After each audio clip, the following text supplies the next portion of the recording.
All right, now continuing where we left off, we were talking about the miscellaneous panel in the navigator window. Now, okay, so we talked about the R bailout, and we found that basically you will send the value over to your formulas tab of the main page.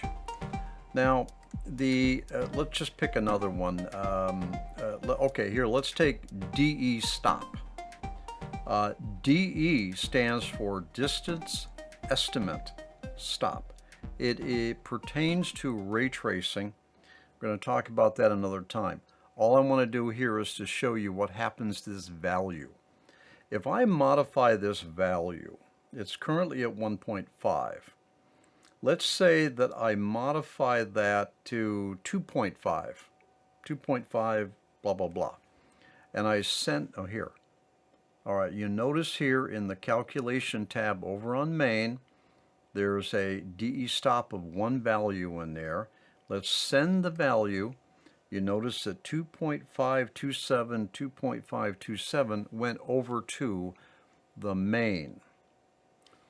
So this is a way of this DE stop modification here is a way for you to see the result of that particular parameter. It is a ray tracing parameter, but you can actually get a visual of it here in the navigator, of course, in a kind of a raw preview. Let's get over here and let's get my qual down to 1 here. So there's my DE stop, and I can actually see the impact that this ray tracing property has on my image, and I can send it over to my main. So why don't I send it over to main with my view to main? Because the view to main is going to send all of the formulas, all of the positioning over to main. This gives me the ability to send just that one ray tracing related property back over to main without committing myself to all of the positioning and the formula values. Helpful. All right. Now, I can do a similar thing with the iterations too.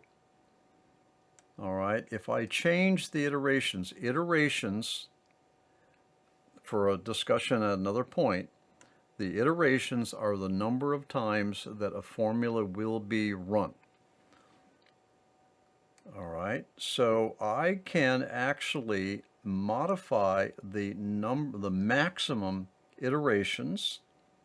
That's the maximum number of times that a formula will be run. All right, now you notice 47 here. My max iterations are over here on the 60. These max iterations has nothing to do with the formula. All right, this is the maximum number of iterations that will occur for all of the formulas that are defined. I'm an alternate. I've got 3 formula slots. I got 3 formulas defined. That maximum number of iterations are the maximum number of iterations that will occur for all of the formulas. There's also a minimum iterations. Right now we're interested in the maximum. So I can actually modify the max iterations and see it here as a preview on our navigator. Now that reads 58. The max iterations reads 60 over here. We know that we can send a DE stop and the R bailout, and that sends it over to the main. So we should be able to send the value of max iterations over, and there it is. So this panel gives you the ability to modify certain ray tracing and this is also a ray tracing property. These four are ray tracing, I'm sorry, these three are ray tracing related properties. This is a formula related property. And this up here is a little gadget that will help you actually be able to emphasize your dynamic fog or your colors in the navigation rendering. This is why they call it the miscellaneous panel.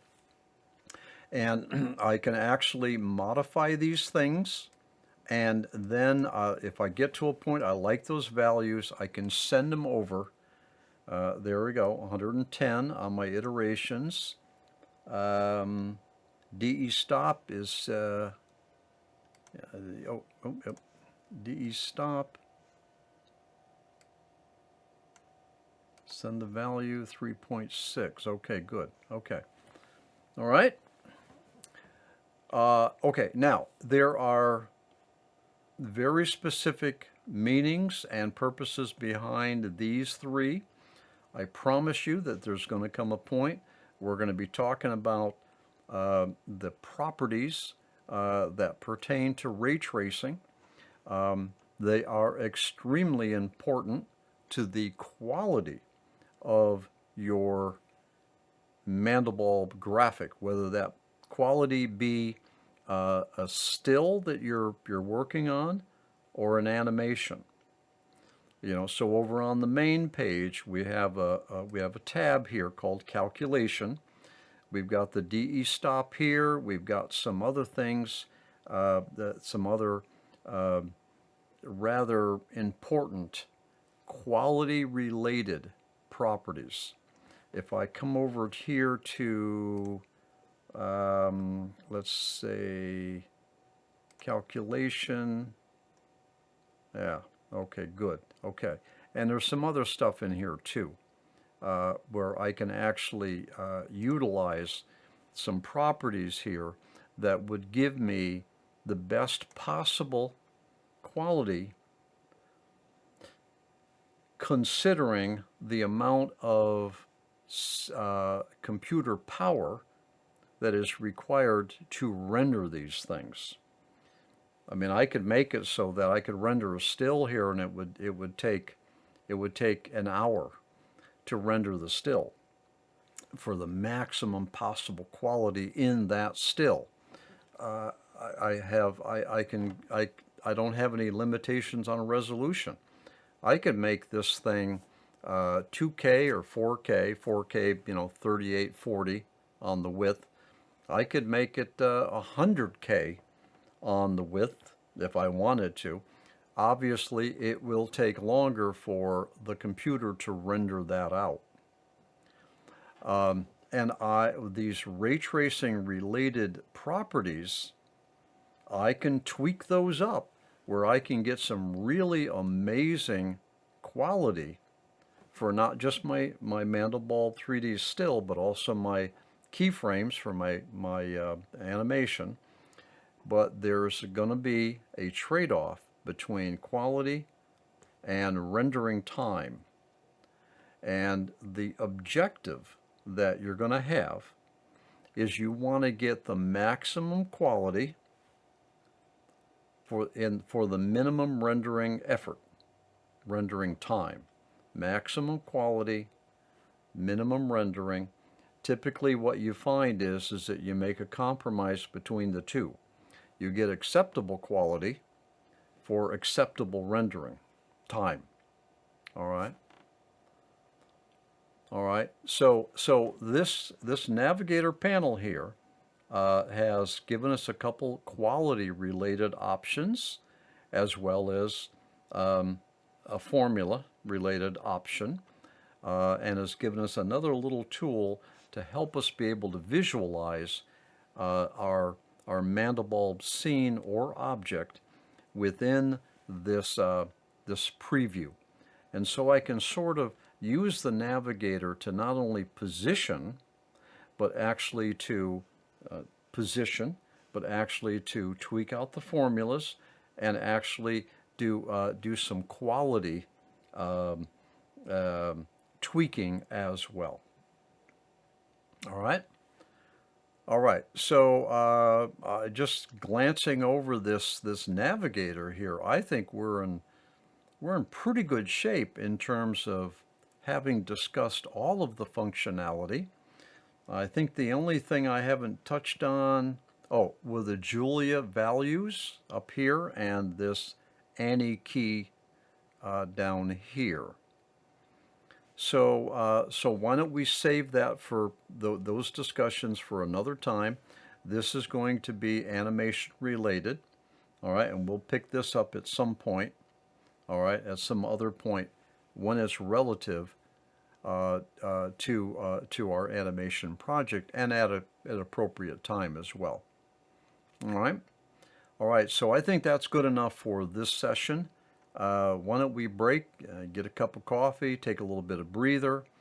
I mean, we're pretty far in here. I mean, this is what? This is session 66. So this pretty deep look at the Mandelbulb 3D software and what it can do.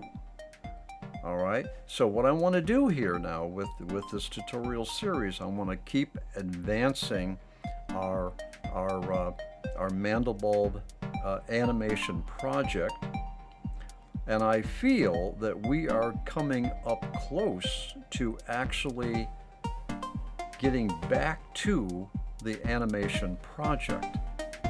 All right. So let's get that cup of coffee and we'll pick this up in the next session. I'll see you there.